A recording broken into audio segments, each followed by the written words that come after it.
മുന്നറിയിപ്പ് നൽകി. എന്നിട്ടും 5 പേരെ കൊലയ്ക്ക് കൊടുത്തു. വയനാട് ചൂരൽമല ദുരന്തത്തിന്റെ ആഘാതത്തിൽ നിന്ന് കേരളം മുക്തി നേടുന്നതിന് മുൻപായി ഇന്ന് വയനാട്ടിൽ സമാനമായ മറ്റൊരു അപകടമുണ്ടായിരിക്കുകയാണ്. മണ്ണിടിച്ചിലിൽ 5 പേർ മരിച്ചിരിക്കുന്നു.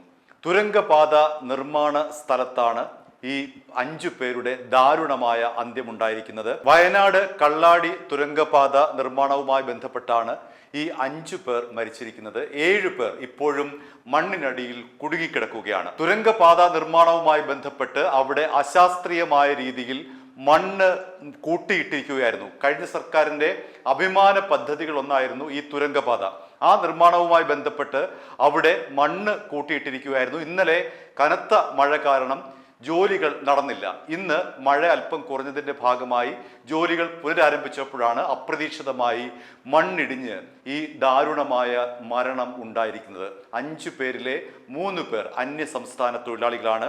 ജാർഖണ്ഡ് സ്വദേശി ആൻമോൾ, ബീഹാർ സ്വദേശി ബികാഷ് കുമാർ, മധ്യപ്രദേശ് സ്വദേശി ചന്ദ്രപാൽ എന്നിവരെയാണ് തിരിച്ചറിഞ്ഞത്. ബാക്കി 2 പേരെ കുറിച്ച് വ്യക്തതയില്ല. 7 പേരാണ് മണ്ണിനടിയിൽ കുടുങ്ങിക്കിടക്കുന്നത്. അവരെ കണ്ടെത്താനുള്ള ശ്രമമാണ് ഇപ്പോൾ പുരോഗമിക്കുന്നത്. ഇതിനിടെ വലിയ തോതിലെ രാഷ്ട്രീയ പ്രത്യാരോപണങ്ങൾ ഇതുമായി ബന്ധപ്പെട്ട് ഉണ്ടായിരിക്കുകയാണ്. BJP ആണ് പ്രധാനമായും സർക്കാരിനെതിരെ രംഗത്ത് വന്നിരിക്കുന്നത്. BJP സംസ്ഥാന അധ്യക്ഷൻ രാജീവ് ചന്ദ്രശേഖർ പറഞ്ഞത് ഇത് സർക്കാരിന്റെ ഗുരുതരമായിട്ടുള്ള അനാസ്ഥ മൂലം സംഭവിച്ചതാണ്. അതുകൊണ്ട് അടിയന്തരമായി ഉത്തരവാദിത്തപ്പെട്ടവർക്കെതിരെ നടപടി സ്വീകരിക്കണമെന്നാണ്. എന്നാൽ പ്രതിപക്ഷമാകട്ടെ സർക്കാരിന് പൂർണ്ണ പിന്തുണ ഇക്കാര്യത്തിൽ നൽകിയിരിക്കുകയാണ്. ഇവിടെ എടുത്തു പറയത്തക്ക പ്രധാനപ്പെട്ട ഒരു കാര്യം, ഉദ്യോഗസ്ഥ സംഘത്തിന്റെ ഒരു റിപ്പോർട്ടുണ്ടായിരുന്നു. ഈ കള്ളാടി തുരങ്കപാതയുമായി ബന്ധപ്പെട്ട് അവിടെ കുന്നുകൂട്ടിയിരിക്കുന്ന മണ്ണ് അടിയന്തരമായി മാറ്റണം എന്ന് ഉദ്യോഗസ്ഥ തലത്തിലെ അന്വേഷണ സംഘം റിപ്പോർട്ട് നൽകിയതാണ്. എന്നാൽ കരാറുകാരൻ ഇതിന് തയ്യാറായില്ല എന്നുള്ളതാണ് ഇപ്പോൾ പുറത്തു വരുന്ന സൂചന.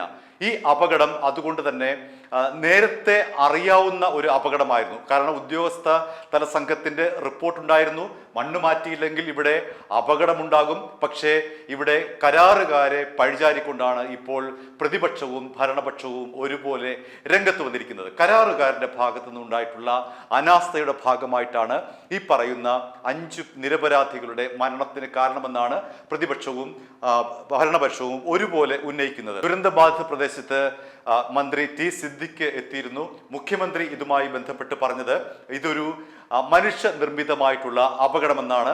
അതേപോലെ തന്നെ രമേശ് ചെന്നിത്തലയും അത്തരത്തിലാണ് പ്രതികരിച്ചിരിക്കുന്നത്. ഈ 3 പേരുടെയും പ്രതികരണം കാണാം. ഇത് മുൻകൂട്ടി ഈ മണ്ണ് നീക്കം ചെയ്യണം എന്ന് ആവശ്യപ്പെട്ടിട്ടുള്ളതായിരുന്നു.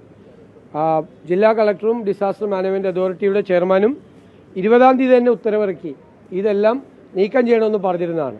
PWD മന്ത്രി യോഗം ചേർന്ന് ഇത് അടിയന്തരമായി നീക്കം ചെയ്യണം എന്ന് കോൺട്രാക്ടർമാരെ അറിയിച്ചിട്ടുള്ളതായിരുന്നു നേരത്തെ തന്നെ. പക്ഷേ അവർ അതിൻ്റെ കരാറുകാർ ഡിസാസ്റ്റർ മാനേജ്മെൻറ്റ് അതോറിറ്റിയുടെയും ജില്ലാ കളക്ടറുടെയും മന്ത്രിയുടെയും നിർദ്ദേശം അവർ പാലിച്ചില്ല. കനത്ത മഴ ഉണ്ടായിരുന്നു എന്നാണ് റിപ്പോർട്ട്. രാവിലെ 225 സെൻറ്റിമീറ്റർ മഴ പെയ്തു എന്നുള്ളതാണ്. ഇപ്പോഴും മഴയുണ്ട്. വലിയ മഴയല്ലെങ്കിലും രക്ഷാപ്രവർത്തനത്തിന് പ്രയാസം ഉണ്ടാക്കുന്ന തരത്തിലുള്ള മഴയുണ്ട്. ഇതൊരു ചെളി കലർന്ന മണ്ണാണ്. അവിടുത്തെ മണ്ണിൻ്റെ ഘടന വളരെ വ്യത്യാസമാണ്.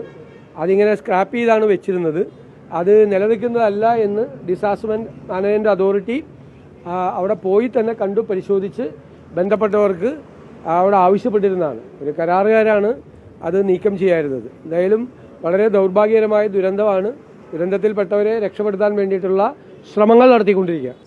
യെല്ലോ അലർട്ടാണ് പ്രഖ്യാപിച്ചിട്ടുള്ളത്. അലർട്ടിന്റെ പ്രശ്നമല്ല, മണ്ണ് കൂട്ടിയിട്ടിരിക്കുന്ന മണ്ണ് മാറ്റാത്തതല്ലേ പ്രശ്നം. സെൻട്രൽ ഗവൺമെന്റിന്റെ പോളിസി അനുസരിച്ചിട്ടുള്ള ഇതാണ് ഡിക്ലെയർ ചെയ്തിരിക്കുന്നത്. ഇനി എന്തെങ്കിലും വിശദാംശങ്ങൾ ഉണ്ടെങ്കിൽ നമുക്ക് നോക്കാം. ഇത് പ്രാഥമികമായ വിവരങ്ങളാണ് ഞാൻ പറഞ്ഞത്. പ്രാഥമികമായി കിട്ടിയ ഞാൻ ചോദിക്കട്ടെ, അവിടെ ഈ മണ്ണ് കൂട്ടിയിട്ടിരിക്കുന്നതാണ് പ്രശ്നം. മഴ പെയ്താൽ അത് അപകടത്തിലാകും, അത് അപകടത്തിലേക്ക് പോകും എന്നതും മൺസൂണല്ലേ, പോകുമെന്നും മുൻകൂട്ടി ജില്ലാ കളക്ടർ തന്നെ ഉത്തരവായിട്ട് ഇറക്കിയിട്ടുണ്ടായിരുന്നു. ഉത്തരവിന്റെ കോപ്പി എൻ്റെ കയ്യിലുണ്ട്. 20-ാം തീയതി തന്നെ ഇറക്കിയതാണ്. പിന്നീട് PWD മിനിസ്റ്റർ പോയിട്ട് അവിടെ യോഗം ചേർന്നതാണ്. അവിടെ റവന്യൂ സെക്രട്ടറി കൂടി പങ്കെടുത്ത യോഗം എല്ലാം നടന്നതാണ്. ഗവൺമെന്റിന്റെ ഭാഗത്തു നിന്നും ഡിസാസ്റ്റർ മാനേജ്മെന്റ് അതോറിറ്റിയിൽ നിന്നും അവർ ചെയ്യാൻ കഴിയുന്ന എല്ലാം ഇത് ചെയ്തിട്ടുണ്ടായിരുന്നു. അവരത് അനുസരിച്ചില്ല എന്നുള്ളതാണ് ഏറ്റവും പ്രധാനപ്പെട്ട പ്രശ്നം. വാസ്തവത്തിൽ നേരത്തെ തന്നെ മണ്ണ് മാറ്റണമെന്നുള്ള തീരുമാനം എടുത്തതായിരുന്നു. മണ്ണ് മാറ്റാതിരുന്നതിൻ്റെ കാരണം കമ്പനി അതിന് മറുപടി പറയണം. ജില്ലാ കളക്ടറുമായി ബന്ധപ്പെട്ട് ജില്ലാ കളക്ടർ തന്നെ എഴുതി ആവശ്യപ്പെട്ടതാണ്. ഇവിടുന്ന് മണ്ണ് മാറ്റണം, പ്രകൃതിക്ഷോഭമുള്ള സ്ഥലമാണ്, മണ്ണിടിയാനുള്ള സാധ്യതയുണ്ട് എന്നെല്ലാം പറഞ്ഞിട്ടും അത് മണ്ണ് മാറ്റാതിരുന്നതാണ് ഈ ദുരന്തത്തിന് കാരണം. പരമാവധി രക്ഷാപ്രവർത്തനങ്ങൾ നടന്നുകൊണ്ടിരിക്കുകയാണ്. ആശുപത്രിയിലുള്ളവർക്കെല്ലാം വിദഗ്ധ ചികിത്സ നൽകിക്കൊണ്ടിരിക്കുകയാണ്. ഞങ്ങളെല്ലാവരും ഇപ്പോൾ തന്നെ ഈ സംഭവ സ്ഥലവുമായി ബന്ധപ്പെട്ട് എല്ലാ മന്ത്രിമാരും ഞങ്ങൾ ശ്രദ്ധിച്ചുകൊണ്ടിരിക്കുകയാണ്. പരമാവധി റെസ്ക്യൂ ഓപ്പറേഷൻസ് നടന്നുകൊണ്ടിരിക്കുകയാണ്. തീർച്ചയായിട്ടും ഇത് മനുഷ്യനിർമ്മിതമാണ്. ജില്ലാ കളക്ടർ ആവശ്യപ്പെട്ടിട്ടും ആ കമ്പനി ഇത് മുൻകൈ എടുത്ത് മണ്ണ് മാറ്റിയില്ല. മാറ്റിയിരുന്നെങ്കിൽ ഈ പ്രശ്നം ഉണ്ടാവുമായിരുന്നില്ല. അപ്പോൾ കാരണം ഇത് ഒന്നാമതായി ഏരിയ എന്ന് പറയുന്നത് ഒരു പ്രശ്നമുള്ള സ്ഥലമാണല്ലോ, പ്രകൃതി ദുരന്തങ്ങൾക്ക് സാധ്യതയുള്ള സ്ഥലങ്ങളാണ്. അപ്പോൾ അവിടെ ഇതുപോലെ തുരങ്കം നിർമ്മിക്കുമ്പോൾ ആ മണ്ണ് മാറ്റേണ്ടത് ഏറ്റവും അത്യന്താപേക്ഷിതമായിരുന്നു. കളക്ടർ തന്നെ ആവശ്യപ്പെട്ടതുമാണ്. അപ്പോൾ എന്തുകൊണ്ടാണ് അവർ ചെയ്യാതിരുന്നതെന്ന് ഇനി കമ്പനിയാണ് മറുപടി പറയേണ്ടത്. ഏതായാലും വളരെ ദൗർഭാഗ്യകരമായ സംഭവമാണ്, വേദനാജനകമായ സംഭവമാണ് അവിടെ ഉണ്ടായത്. തുരങ്കപാത നിർമ്മാണവുമായി ബന്ധപ്പെട്ടുകൊണ്ട് അശാസ്ത്രീയമായി മണ്ണ് കൂട്ടിയിട്ടതുമായി ബന്ധപ്പെട്ടുകൊണ്ട് ഉണ്ടായിട്ടുള്ള ഒരു വലിയ ദുരന്തം ഇന്ന് കള്ളാടിയിൽ, മേപ്പാടി പഞ്ചായത്തിൽ കള്ളാടിയിൽ നമ്മളെയൊക്കെ വളരെയധികം വിഷമിപ്പിക്കുന്നതായ ഒരു സാഹചര്യം ഉടലെടുത്തിരിക്കുകയാണ്. അശാസ്ത്രീയമായ രീതിയിലാണ് ഈ മണ്ണ് തുടക്കത്തിൽ തന്നെ, ഇത്ര നേരത്തെ ഒരു നല്ല രീതിയിലുള്ള മഴ വയനാട്ടിൽ പെയ്തതാണ്.